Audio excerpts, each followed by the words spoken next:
Assalamualaikum warahmatullahi wabarakatuh.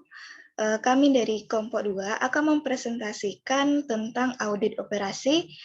Sebelumnya, kami akan memperkenalkan diri terlebih dahulu. Anggota kelompok 2 yaitu saya sendiri, Umbratul Nada dengan NIM 19043039 sebagai moderator. Rekan saya, Priska Melani Ikrar dengan NIM 19043005 sebagai penyaji, Putri Nabila dengan NIM 19043014 sebagai penyaji.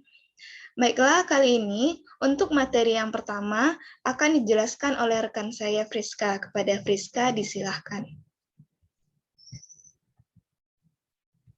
Terima kasih kepada moderator. Baiklah, materi yang pertama yaitu perbedaan terbesar antara audit operasi dan audit keuangan. Tujuan dari audit distribusi laporan dan dimasukkannya bidang non-keuangan dalam operasi. Yang pertama, tujuan audit yaitu audit keuangan menekankan apakah informasi historis dicatat dengan benar, sedangkan audit operasi menekankan efektivitas dan efisiensi. Audit keuangan berorientasi pada masa lalu, audit operasi berfokus pada perbaikan kinerja pada masa mendatang. Yang kedua, distribusi laporan.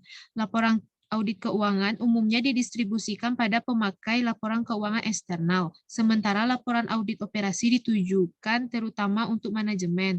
Distribusi yang luas dari laporan audit keuangan memerlukan struktur yang terdefinisi dengan baik dan penggunaan kata-kata distribusi terbatas dari laporan operasi dan sifat berbeda dari audit efisiensi dan efektivitas, memungkinkan laporan audit operasi sangat bervariasi tergantung pada auditornya.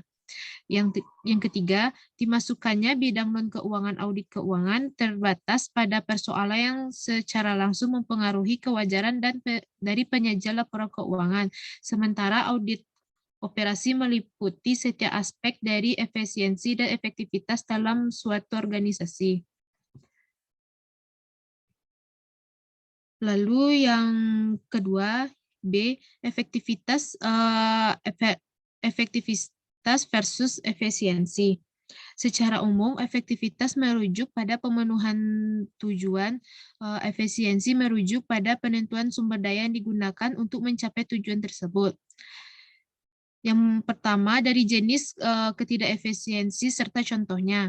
Yang pertama, tingginya biaya akuisisi barang dan jasa. Contohnya, penawaran untuk pembelian bahan baku tidak dituntut. Yang kedua, tidak tersedianya bahan baku untuk produksi ketika diperlukan. Contohnya, seluruh jalur perakitan terpaksa dihentikan karena bahan baku yang diperlukan belum dipesan. Yang ketiga, terjadinya penggandaan usaha oleh karyawan. Contohnya, catatan produksi yang identik disimpan baik oleh Departemen Akuntansi maupun produksi karena mereka tidak menyadari aktivitas departemen satu sama lain. Yang keempat, dilakukannya pekerjaan tidak relevan. Contohnya, salinan faktur vendor dan laporan penerimaan dikirimkan ke produksi di mana mereka diarsip tanpa pernah digunakan. Yang terakhir, terlalu banyaknya jumlah karyawan. Contohnya, pekerjaan kantor dapat dilakukan secara efektif dengan lebih sedikit asisten administrasinya. Lalu materi selanjutnya yaitu hubungan antara audit operasi dan pengendalian internal. Ada 3 pemikiran yang dibentuk untuk membuat pengendalian internal yang baik. Yang pertama yaitu keandalan laporan keuangan, yang kedua efisiensi dan efektivitas operasi, yang ketiga ketaatan dengan hukum dan peraturan yang ada. Tujuan dari audit pengendalian internal adalah mengevaluasi efisiensi dan efektivitas dan membuat rekomendasi untuk manajemen. Sebaliknya, evaluasi pengendalian internal untuk audit keuangan memiliki 2 tujuan utama, menentukan luas dari pengujian audit substantif uang diperlukan dan melaporkan efektivitas pengendalian internal terhadap laporan keuangan untuk perusahaan publik. Lingkup audit operasi berkenan dengan setiap pengendalian yang mempengaruhi efisiensi atau efektivitas. Sedangkan lingkung dari evaluasi pengendalian internal untuk audit keuangan terbatas pada efektivitas pengendalian internal atas pelaporan keuangan dan dampaknya terhadap penyajian yang wajar dari laporan keuangan. Sekian dari saya kembalikan ke moderator. Terima kasih kepada Friska yang telah menjelaskan materi. Selanjutnya, materi akan dijelaskan oleh Nabila. Kepada Nabila, disilahkan.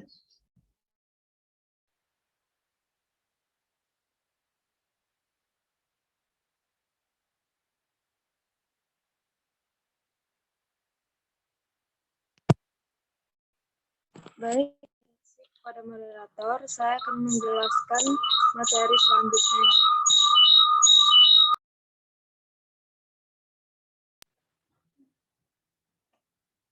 Jenis audit operasi. Yang pertama, audit fungsional. Berkaitan dengan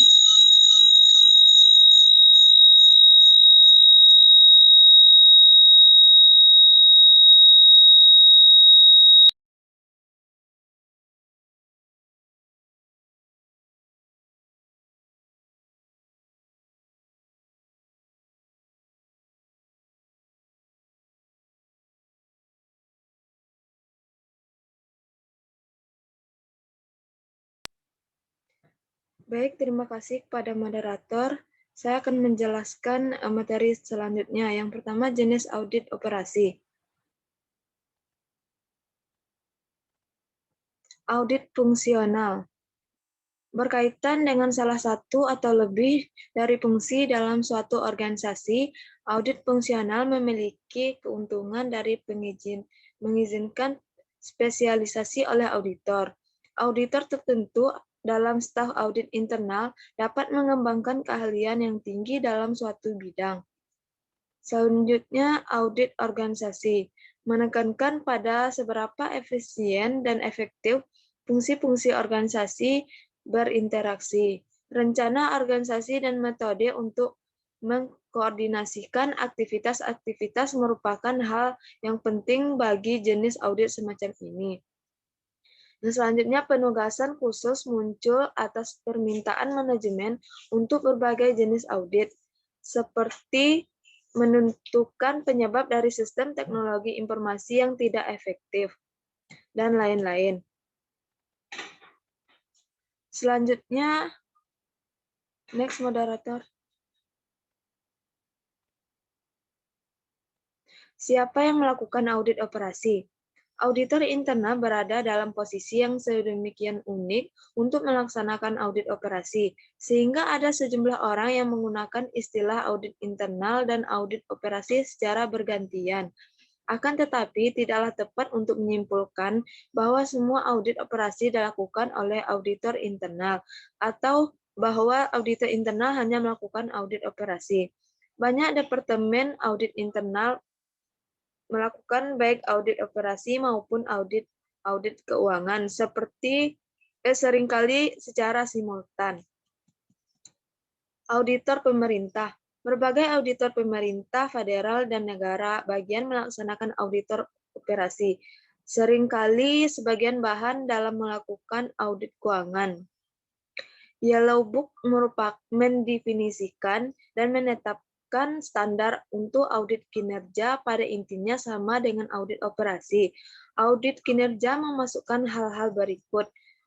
Yang pertama, audit ekonomi dan efisiensi. Tujuan dari audit ekonomi dan efisiensi adalah untuk menentukan apakah entitas mengakuisisi, melindungi, dan menggunakan sumber dayanya secara ekonomis dan efisien. Yang kedua, penyebab dari praktik-praktik yang tidak efisien atau tidak ekonomis. Yang ketiga, apakah entitas telah menaati hukum dan peraturan berkenaan dengan persoalan ekonomi dan efisiensi. Yang selanjutnya, audit program. Tujuan dari audit program adalah untuk menentukan sejauh mana hasil yang diinginkan atau manfaat yang didapatkan dari aturan atau badan otorisasi lain telah tercapai. Yang kedua, efektivitas dari organisasi, program, aktivitas, atau fungsi. Selanjutnya, apakah entitas telah menaati hukum dan peraturan yang dapat diterapkan dalam program.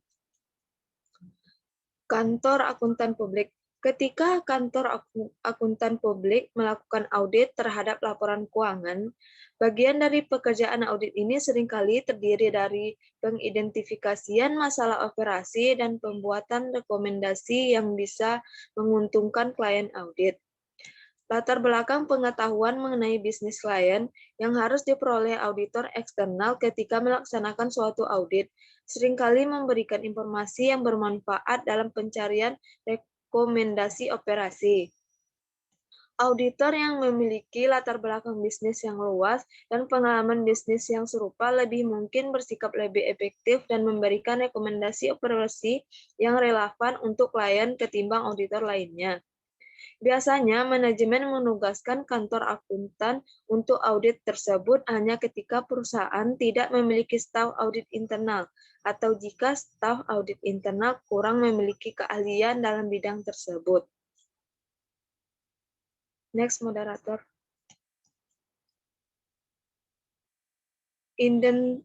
Independensi dan kompetensi dalam auditor operasi.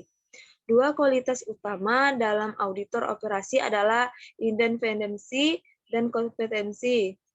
Independensi jarang merupakan masalah bagi kantor akuntan publik karena mereka tidak dipekerjakan oleh perusahaan yang mereka audit. Tanggung jawab auditor operasi juga dapat mempengaruhi independensi mereka. Auditor seharusnya tidak bertanggung jawab terhadap fungsi operasi dalam suatu perusahaan untuk memperbaiki kekurangan ketika operasi tidak berjalan efektif. Kompetensi juga diperlukan untuk menentukan penyebab dari masalah operasi untuk membuat rekomendasi yang tepat. Next.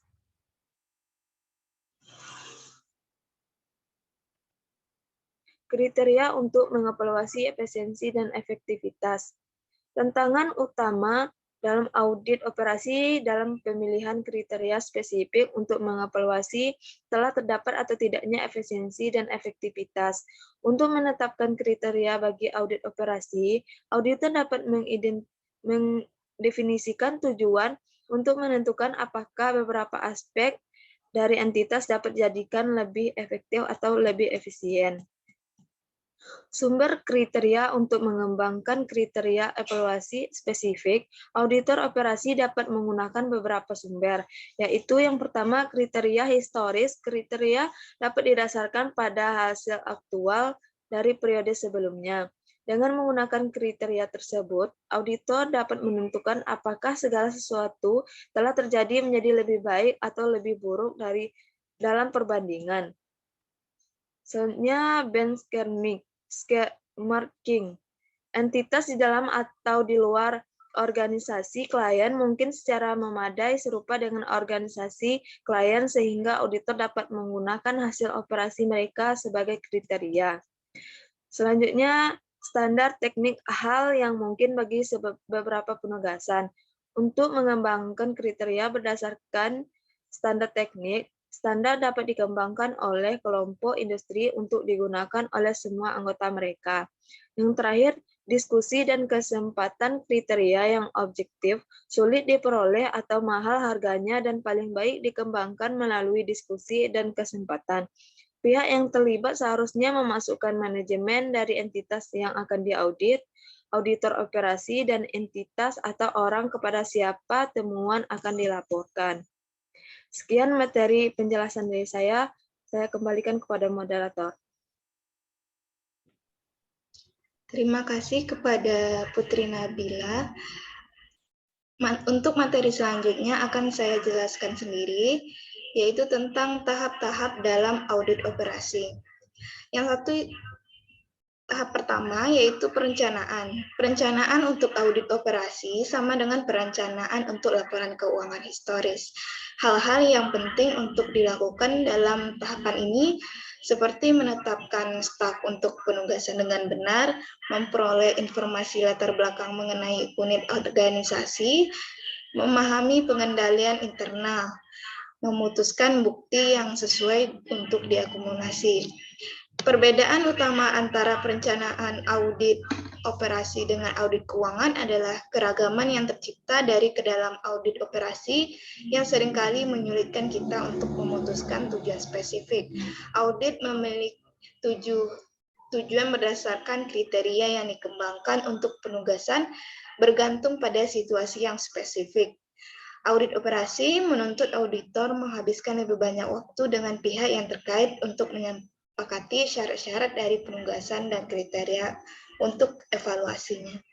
Yang kedua yaitu akumulasi dan evaluasi bukti. Pengendalian internal dan prosedur operasional merupakan bagian yang penting dari audit operasi. Hal yang umum untuk menggunakan dokumentasi, pengajuan pertanyaan, dan prosedur analitis pengamatan secara efektif untuk mendapatkan gambaran mengenai akumulasi bukti dalam audit operasi. Tinjauan kembali contoh dari agen yang mengevaluasi keamanan elevator di suatu kota. Yang ketiga yaitu pelaporan dan tindak lanjut MARS.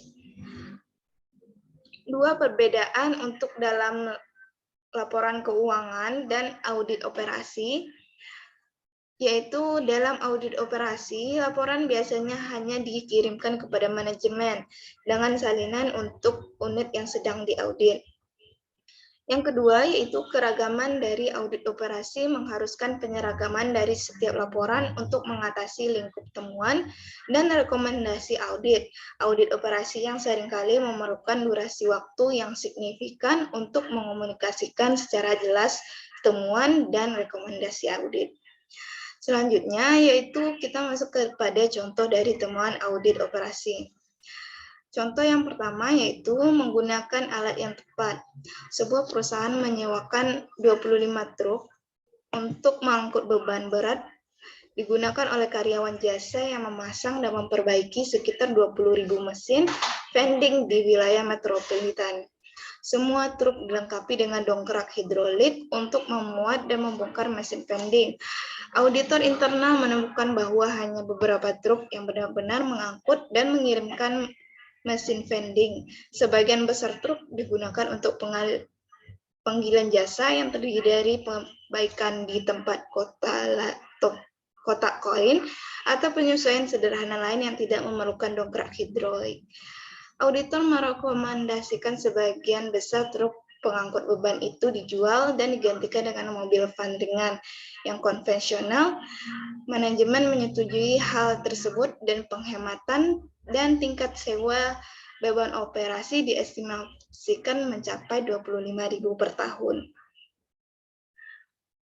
Perusahaan pembersih luar menghemat 160.000. Suatu auditor internal mengkaji ulang efisiensi dan efektivitas dari jasa pembersih yang dibentuk oleh karyawan negara bagian untuk bangunan di kompleks pusat negara bagian. Audit tersebut mengungkap jauh lebih tinggi biaya jasa pembersihan jika dibandingkan dengan jasa serupa yang dilakukan oleh perusahaan pembersihan luar. Di samping itu, auditor menemukan banyak tugas pembersihan tidak diselesaikan seperti yang diminta, hanya menghasilkan kualitas yang tidak dapat diterima. Studi terhadap jasa pembersihan alternatif mengindikasi bahwa jasa yang sama atau lebih baik dapat disediakan oleh pihak pembersih luar dengan menghemat sebesar $137.000 per tahun. Auditor merekomendasikan negara bagian mencari penawaran yang bersaing dan menandatangani kontrak dengan perusahaan jasa pembersihan yang memberikan penawaran lebih rendah memenuhi spesifikasi. Kontrak yang dihasilkan secara aktual menghemat lebih dari $160.000 dan kualitas dari pembersihan tampak sangat jelas. Yang ketiga, contohnya yaitu program komputer menghemat tenaga kerja manual. Employee Retirement Income Security Act (ERISA) federal mengharuskan audit tahunan terhadap rencana pembagian laba atau profit sharing. Auditor internal menguji rencana pembagian laba seperti yang diharuskan oleh ERISA, akan tetapi juga melaksanakan kajian ulang operasi yang memberikan sejumlah rekomendasi yang berharga bagi manajemen. Auditor teknologi informasi dalam tim audit mengembangkan beberapa program audit berbantuan komputer untuk menguji pengendalian terhadap pemasukan dan pengakhiran rencana pembagian laba. Bantuan komputer menghemat tenaga kerja dan mendeteksi beberapa karyawan yang tidak sesuai dengan rencana. Seperti karyawan yang memiliki masa kerja kurang dari jasa 1 tahun yang disyaratkan dan menghentikan karyawan yang masih dalam rencana. Bagian komputer dari program audit juga mendeteksi data yang bertentangan antara file induk penggajian dan rencana pembagian laba. Ketika ditunjukkan hasil dari audit manajemen, memperbaiki seluruh masalah dan pengendalian internal untuk mencegah masalah yang di masa datang.